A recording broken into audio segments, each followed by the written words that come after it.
ole hei voira kan en ho tur chu pudu oman session laya athu soi pakhat ania heta en rel rutina de mai tila ama athu soya khan athu soya tong kama khan kan ril rutin tina ni lovin athu soi chu kha thil thlenga khan ril rutina de utu oma chu chu kabula point mit tam takiran soi fo thina chu chu voira hian karon soi chuak dona azar akan soi chuak dona ni timai tiang o pori se ai thapot tiang pu deputy speaker voina kan soi ho na hi a constructive veka helama thu le salama thu jong song hi kalphung tharing kan kaltlang nin ka ria alom om tak meu ani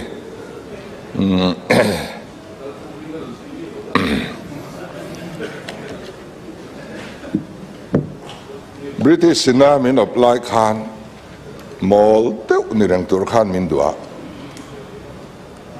elected representative kan nei ponoi lova political party kan din ponoi lova sikul kan din ponoi lova kan missionary te sara abc te kan neya common language te kan neya sakhothar kan neya tisuan education a phei chuan kan missionary te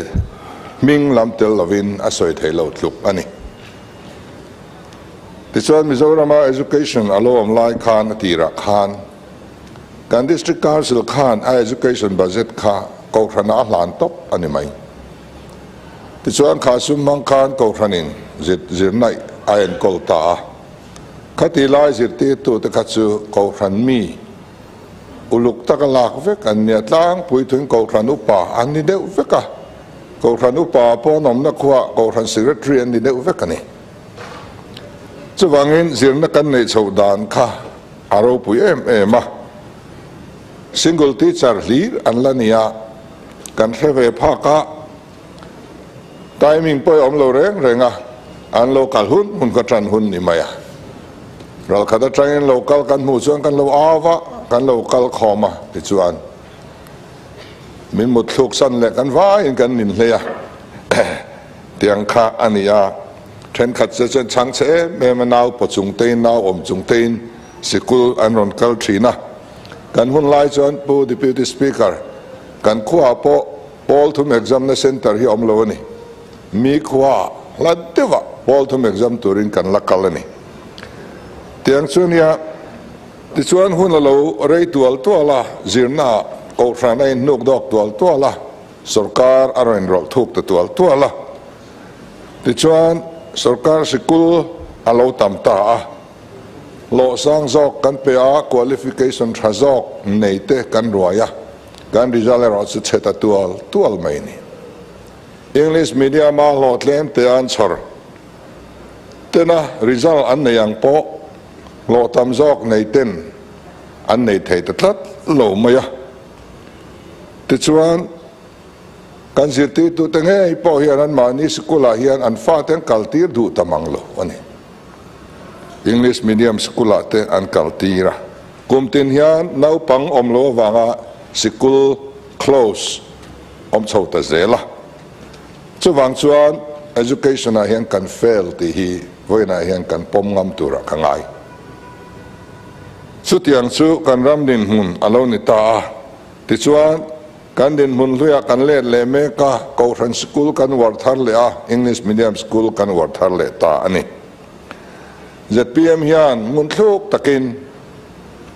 in than ma khan kan education policy hi NEP te nena lakopin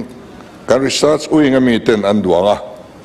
kan research uinga mi te Delhi ten zina Delhi lo tlin na te an zuk ena ke nge point Delhi chief minister ka zuk mu a an education minister ina le khabu asiam siksa ati po thlona phur tham khop atam karon hona ti chuan nastakin kan zira voina hian kha kan policy ang khan kan education minister hian he department hi aron kalpui tran mek ani chuta chuan kan ngai poi mo chu PPP method kal ani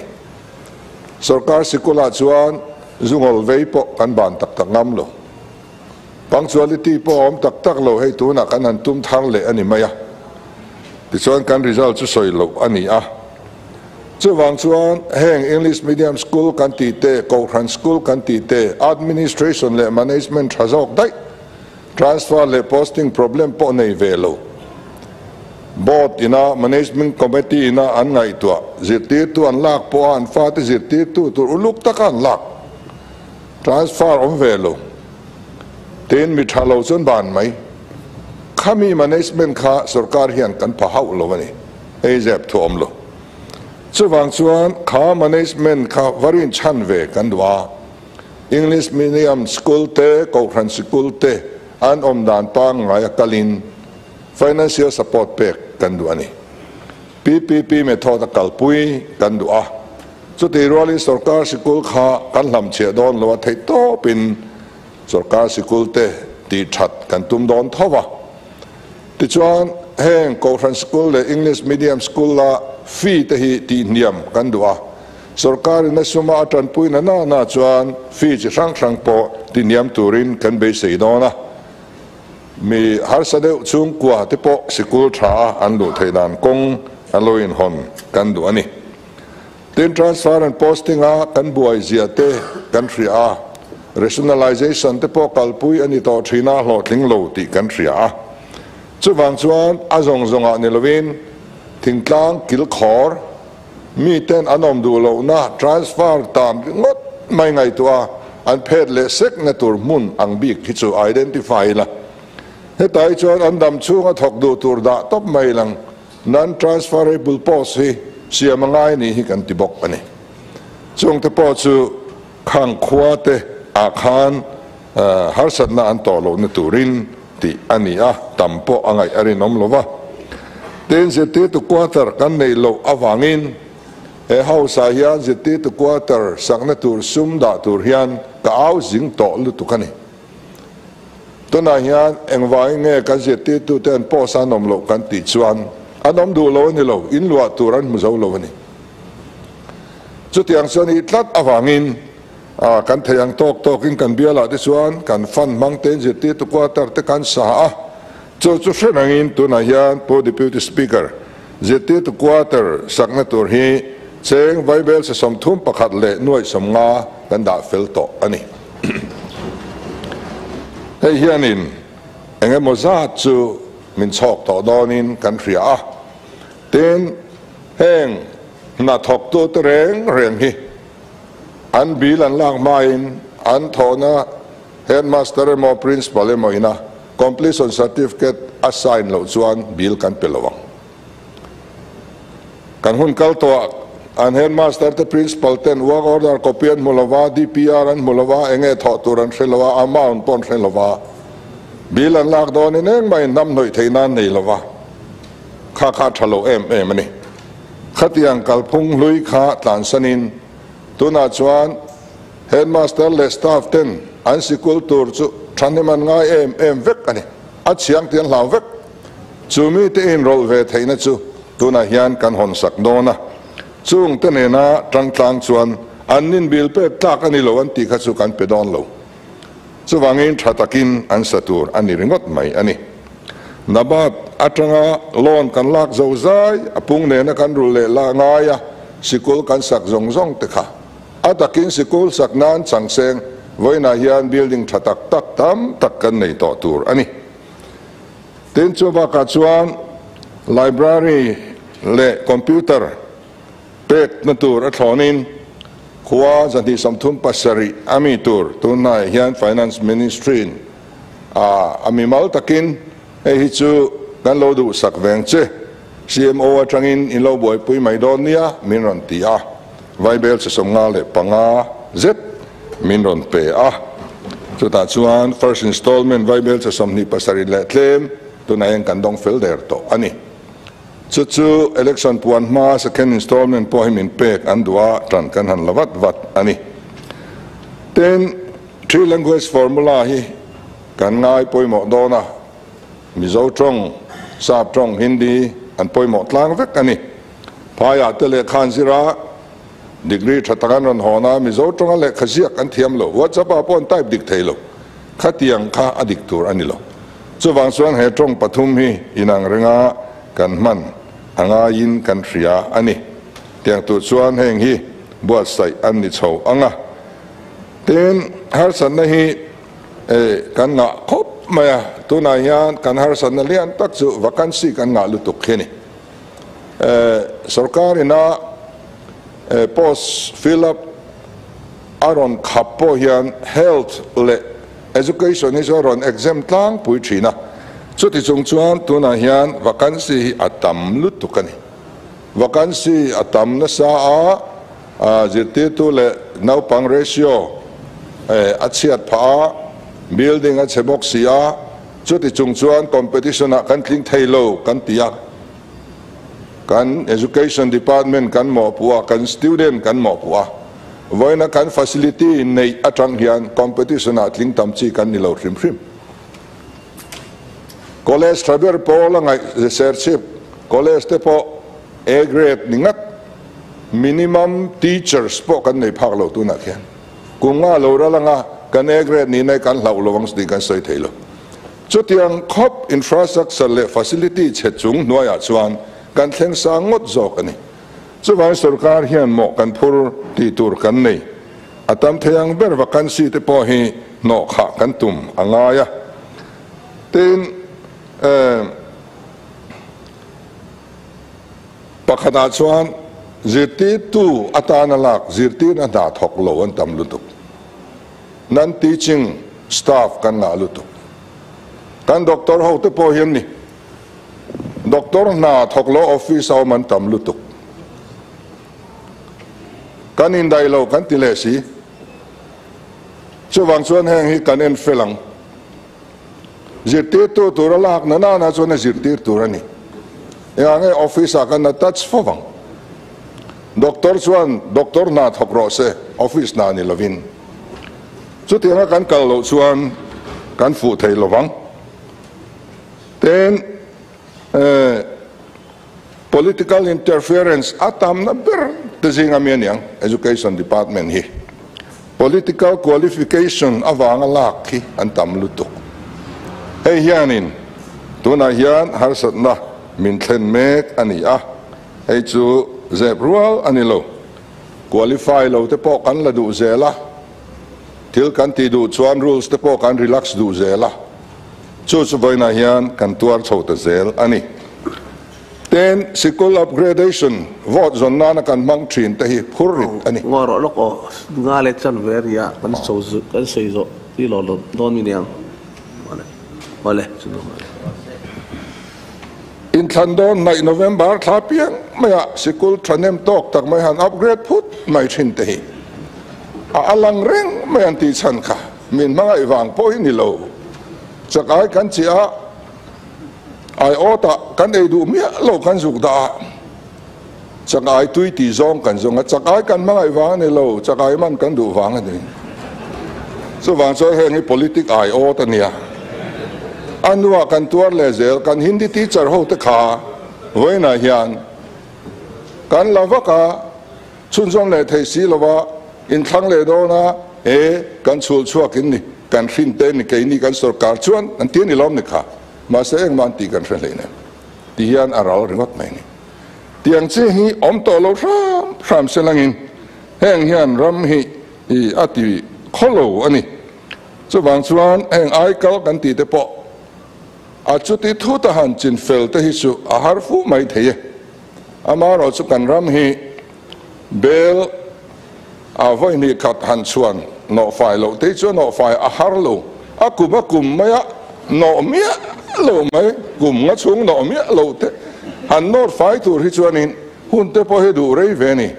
ten lapua man chi po ni lo thil thap deuh a no roi te po ngai no na chuwang chuan in heng hi chu thei tok kan an chuanga kan tang tlang zel anga tin human resource development hi khowela resource poi mober tian ya kan rechema chuwang chuan heta hian sum po hi kan ren vak tura ka ngai lova human resource atana investment kan nei hi investment traber ani tuna hian sen so ni ma sela kan tu kan fa te lo chozel tur education tra kan pet chuan investment tra ani kan thuak mang hian kan thua ki kan resource thaber a kan din chua thei ni om dona chuwangin department te minister te po manpower lama hian in dai lo lutuka in lo ompal ani point lo in thlung lutuk lo turin kan kam ke du chuni ore kha education department chungchang aron soya khata khan thil poimo tak tak aron soi ni thil pakhat kan soi du chu zpm hi danglam na deu umain neya an sarkar ma an vei hote thil diklo thil kal diklo ni an hriat hote an soi chuaka an sarkar nuwa po an soi chuak ngar chumi a chat chat chon mala kan tum an la tak tak pon karinga atuna hian malak na in tran don chawana kina kum ni nu vela te kum thum nu te kan thlir let lenga an la lo ni ro chun an demom viawanga chuti rual chuan midang kal lo danang takin an vei zong an soi mi a chumi an vei zong le thil thalo siam tha tur chuan reform tur chuan a huna po angen mani sarkar an manin thu nei nan chan no po an vei zian la soi chuaka tin ati tu te a thok tu te le khatiang an warning na te tin that zo ka ti tur an du thu te an lao chu pui tra la he hian dikna du tak tak mi ram vei tak tak mi an ni mele bik takin pudo mai ani nge don hi ati ril rumin putir theya tin kha kan ngai thla kan system chungchang kan education system chungchang nia beidan thla kani ril runa thla khop maya khang chungchang apokhan fa te ma ani skola han kaltir abik takin sarkar skola han kaltir chat chu an tam lo khop mai ni tin aizola vel te po hian high school cho abik takin high school vela ti tiang private school eta Zahthlak te government te chutiang vel enge school lar tak ho ni lem lo hi chuan hetianga kal hi chu tlem han en niam deuh na te kan nei thina tin thingtlang lama te ponia sarkar school kalte abik takin lower lampanga heta high school le higher hi chu lo la da thatai la noi lam le phei chuan mi hian kal ena hen kan en lutuk to lo ni kal te po en niam na chin te hi kan lo nei thina kan ril ruwa chu kan no pan lai tanga kan ton to ni a boi thla khop moya kha kan system chungchang te po ron soi chuak nuala a vei zia ron suyatin quarter chungchang te zirtir tu in dai lo chungchang te kan ngai thla teu han thra chianga han thra chiang ber tur po ne tin kan system kha central service kan nei lo chan te po kha ran te central service kan nei lo chan hi chu lekha thiam tak tak te po hi kan tama kha bi mai ba ka khan lekha thiam tak tak khi kan nga phai lekha zir thei te mi hausa ti eng te po hian tlin lo chan fo ne ka ria chu tan tum tak tak lutuk tok lo ve de bok ni hian ka hria chan chu thil chik mi chuan kan hrianga in hrianga state service ho hi civil service te police service te han en ta ula han thlir ta ula an thleng sang thei fu ni MCS atang he tan han senior chowa IAS an han konfarati khan post sang state post sang zong an chel deuh vek theya tin police service lama te po MPS atang an kai chowa IGP additional DGP thlengin an kai chho the ni IPS DGP kai tur hian kum somthum service te ngai kum somthum an han service on pension lo nai kwar to MPS atang kai chho ne additional DGP bel ang chia bel thei mo ang te khan kai thei chuan state service in khati khopan thlen san thei chuan IPS zuk ne khu lama service hun sang zuk mana ti tiang in tluk lang deuh tho thuak thawa an pension thei kha chu tlem hi chuan hemi kong a hi chuan kan state service te ni a thlan omna zok tam tak hi om ve shim boka tin kha school chungchang a building sak chungchang a ron soya khopa khata chon te ti doni la soi tur ka hrenua la hemi chungchang hi chu ami mal tak po karil rutina deuh mai thila oma ma se kan soi kher lowanga hei thatakin an ron ti chho tura ngai la be se na nen kan thlirang kha ti dan tu thazok te headmaster te na phalna an pek bil la thei tura an ti thlap thei te te khan idea thazok ron chop chok zela alomam ngai thla chun zobang nima number parukna revenue hian han soi vele zok ila tun ma khan bu cho chung ate hun lai khan mian la hoi homa mian korap lova in mun te hi kan in dil vak ngai lo Chief Minister PA kumruk kania emergency ania kum khat an extend awangin inhmun kanai mi alawa Mizoram hian kadil ngam mi alo idu velom ni min ti hun ka ngar min ti na chang a resi lo ka nei lo thak mai ni chu tiang khop chuang khati lai ka chuan mi hring kan la dika ni tin kan ai zo kho po hela hum a himani pu cho chunga te kha chuan khi tui kwatlang pan chona kong sir tuna ina khat te khi ngo ve kala ni kiang dang ngo angil pui ve ka an hum hal tla ni emi vana pa hol pi alam te po hian hum hal vek hospital pan na kong chak lam te po hian hum hal vek ani an han om lova heng zong sang mi mal tan le thla ki lo om ta chong phai te lung le te po ani vek ani apoi khop mai ten Brigadier Tisailowan government complex thatak adina sarkar ramvek ani chuta chuan kan ramlal ber perten an encroach masani au to lok ber perten inhmun anin pe a voina chuan asomtelin ramchunga sarkar ramchunga inhmun an intel lo sa to sian thlai te puitling to box irregularize an kan tiringot to mani to na chuani tiang hi kan nia kan lem le khop maya apoi khop mai tun ma de pe ka chuanin LSC lem sing khata lei tur kha da kham tur kha om sup thin ni kha en tinge mo pathian mal som ne kan be se theng le heram hian le chung kwa chom kan tum dan hi adik lo lutuka in punin thua te tama purinoma IRS khan revenue anen kol lai khan computerize atuma kati laya MLA zong ta kamin ko khoma ta chuanin PowerPoint presentation min nei saka kan lom le ani huaisen nang chuan thil thai ti dek don kan tia ma se political will am lo tu manan support lo om zia nei lo akal thui thei lo apoi khom mai ti chuan tiang chuanin alo riral le ta chu tu na hian asiam that na hi kan revenue minister ko wa hian en ngat ta amo phurna hi asang le ani LSC te kan introduce dona kan outsource dona hei revenue tam tak ti pun na turan ya wangin revenue department po hian en tinan surveyor emo in lo mamoni chuan khami post kan fill up awang khan Mizoram in revenue tamzok andon ni chuan in tlarun lo tur ani chubang chuan mamo in nei chuan ron in tlarung lutuk lo turin kan cha du boka ten right to public service he introduce ani to tuna hianin kan sarkar vele khan December ni som ni pakwa khan he dan hi zom turin department tina order kan chuat har le ni he poi mo maya mani chanchin han soitela kaipo ka periodical pata siam that natur application ka thelu ta revenue department kan ngai sak mia lo teng engean tereng katia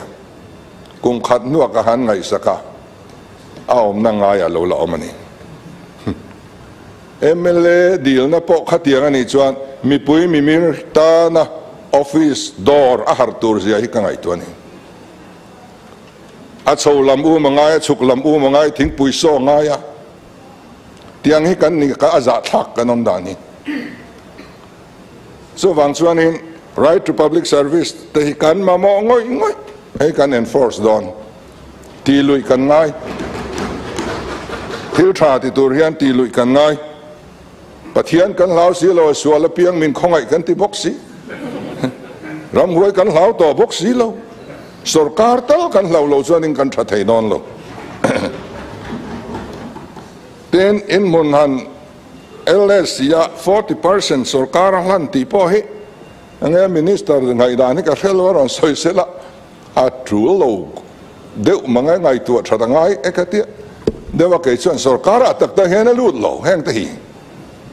tu ta ne mo hian an siam rem le dai mai ni sarkar ina lok pui tak lo zom thei lo tur dan te chu siam lo wilangin ทำไมแต่เฮียนกันเสียใส่ช่วงมีเซลต่อไม่เสีย revenue department จงจ้างให้เกี่ยป่วยนะให้เราสวยตีกระดงเนี่ยมันตุกันเองที่มาลักจริงเนี่ยงะเกี่ยเวทแต่ลุ้นป่วยเห็นให้มี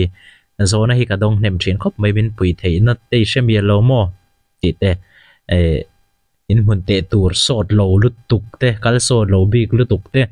ทินเตะตัวจงจ้างมอเตอร์จุมีจวนมีรอนช่วยเตวเลี้ยวเทมีรอนช่วยยังไงทิ้งปุยนมันติเตะตั้มไหมข้างข้าตั้มเชียนลุตุกันนี่ตุนนัวตุนนายเตะเฮียนเราไม่มกัดเชลวะ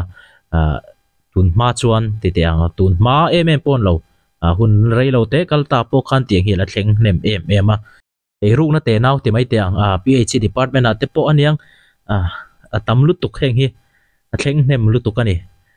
MLA เลขาโปขัดเตียงอันนี้จนกลุ่มขัดโปง่ายเรามาลากันอีเราจนบวยชากันมาละสดเทเดาเตเฮียนอเมนเตียเองติงเงมาลากสดโดนนี่เรื่องต่อบีกเราเลยมาละสดเดี๋ยวนมชินวางอันยังข้ามีอันเป็ดเตคันเป็ดลกมาลากเรานะเตคันตันเรามาชินังไงนี่โดนนี่เองปอนี่เสละเชียเจียงเตนันเชียเจียงให้จุกไอสวยตัวเชฟเฟคอมเมนต์ละมาเตปอยนำโฟกัริงตัวน่ะเรื่องรุนแรงเบอร์ไม่จู่สรการน่ะทกนิสีสรการน่ะอันดิวตีตัวรันเปกนิสีขาทิลอันวัติโดนะปอยสัชันป่าโมอินทำน่ะตัวอังจีเองโมพูดลัดเฉียนเตจุมินเปกง่ายจุมินตีสักง่ายจู่เตียงจีเตมิรอนช่วยง่ายมิรอนดาเลง่ายเตียงจีตั้มมาดิเฮงฮีเรื่องรุนแรงก็ตบเสโตเราเสตีฮิดูทุสามันยัดินออฟฟิศดอร์ฮาร์จงจ้างเตะบ่อยหลักเมมา right to civil service ค่ะเองที่ยังจีนเงี้ยนี่โดนขาดันค่ะก็เชลว่าค่ะมันจะคมคบมายันนี่นางตักเขียนหลังตักเขียนกาลีละมีปุยเต้นไงปุยหมดเลยละทิลติเทเราตีเวลเฮียนกงเราฮิสุเลมเราเสละทิลติเทนี่เตฮิตุน่าจวนมีปุยเตพอเห็นอินตีเทนั่นเตกันละมังอินใส่เทนั่นเตก็กัลจิลมักไม่ที่จวนมินตีสักไม่สิ้นอันตีเตฮิอินตีเทนั่นเตกันมังชีนะเองเตฮิโตเฟกใครเสละอันดูทุสามันนี่ทิลรอนสอยเตลปะขัดการิลรัวกันเราเวียเมมชินก็สอยชัวเจ้าชินจูปัจเจียนทวงจงพอเฮียนสอยเราเตงวิธีการติฟเอาชินนี่ก็วิดีโอตั้มตะกาเฮียนปัจเจียนทวงจงกันสอยจวนสวนไงนาเทียมนะสวนไงดำนะเองไงนี่บิ๊กจีจงกันลุดชินะจู่ว่าจุดดานินไม่เตงูตีฮิกับสอยเอาชินนี่จู่รอนสอยชัวกับเทียนกันลาวบ็อกซี่เรามิชิงโปกันไม่จ่าเรานี่จู่ว่าจนสรการตัลกันลาวง่ายตีค่ะดิกค่ะกันรับนะกันมาโมเบรนี่ปัจเจียนกันลาวเรารำหวยโปกันลาวเรา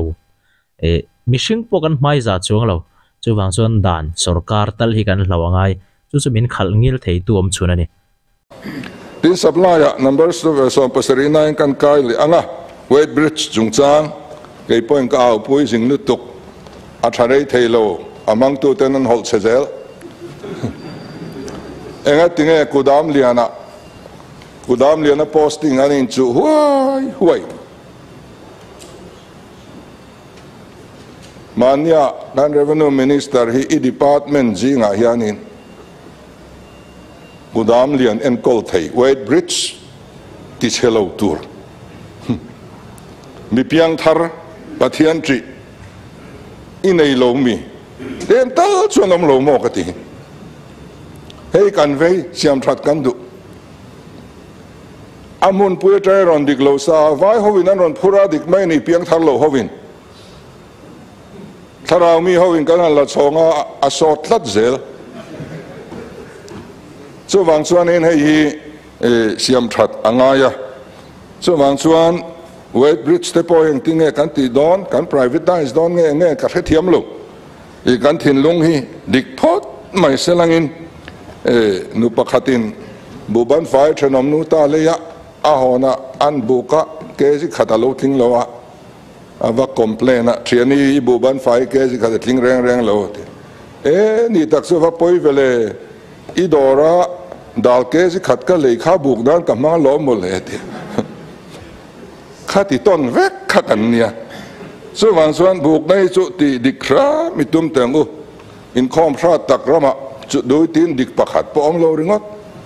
cubit lung dik pakhat po om lo ringot hi chu ani seng thei lo ani hemi ya thu soi zong zong hi karon da chuak vek lo ka ngai mo ho ka ve em ho za thak ka ti thin em ho le ril runa thak ka ti thin em ho aron soi chuak ka chung te chu karon da chuak ka karon tar lang mai ni weight bridge sung chang te ron soi chuak ka kha an hol che zel vai ho milem bia kan ti kan soi ho in an ron phulan dik viau thin ate mun danga te po chu tiang zel chu nia kan Christian a hian kong ro su lem lowa diklo mizoram kan boi thlak na deuh chu thil diklo hi diklowa kan ngai lo tlat hei hi poina berani kan soi moi thiam zel side tinte tongkam nal deuh deuhin kan phua ruk na sang hi ruk na lowa kan chua ti mai tiang ka soi thiam che lo atam mai hei hi ngai tu chian chuan soi tur chom trewanga ha chen soi chua top tur chuan soi chua chu har deuh thil sang a hian ruk lo na ate ber tanga lian ber thleng hian ruk thil time chungchang te han na chungchang atlai ma ti lampang kha ka soi lo hemi chungchang ai chuan a poisa chungchang bik soi taira poisa chungchang a lak mai du ti mai du mi pon an ti ve tholo mo ho mai ti mai thei hi kan kat nu kani hemi department chawni lo department dang zong zong po hian chuwang chuanin ruk na hi kan soi moi vek khoya po poisa lak na kan tho chua tur ni lem lowa kan poisa lak mo thil dik chi ani lem lo poisa lak hi soi moi kan chinga hian ruk chu ti hluar hle ni chuwang chuan soi moi hi thalo khop mai hengi kharon soi chiang tak takin ron soi tuna aron soi ho te po ati thin te po han moi nai takin an phamaranga an soi moi leng an poisa lak te po thin te po kha moi nai takin an phamar le thei ve kang tongkam nal dewin chuwang chuanin pathian kan hlau box si lawa ram hoi kan hlau box si lawa sarkar hian den takin mala sela hetiang ti ching te chu shem pap mai sela a thaber mayang in siam that nan chuan khoduranga yan ti kha Christian na angzong a soipon om ziom vak to lem lo pathian po kan hlau lo mishing po kan mai za lem lo an ti to kha empon isela ti zong kha du tok phot meng sei lu tuk do ne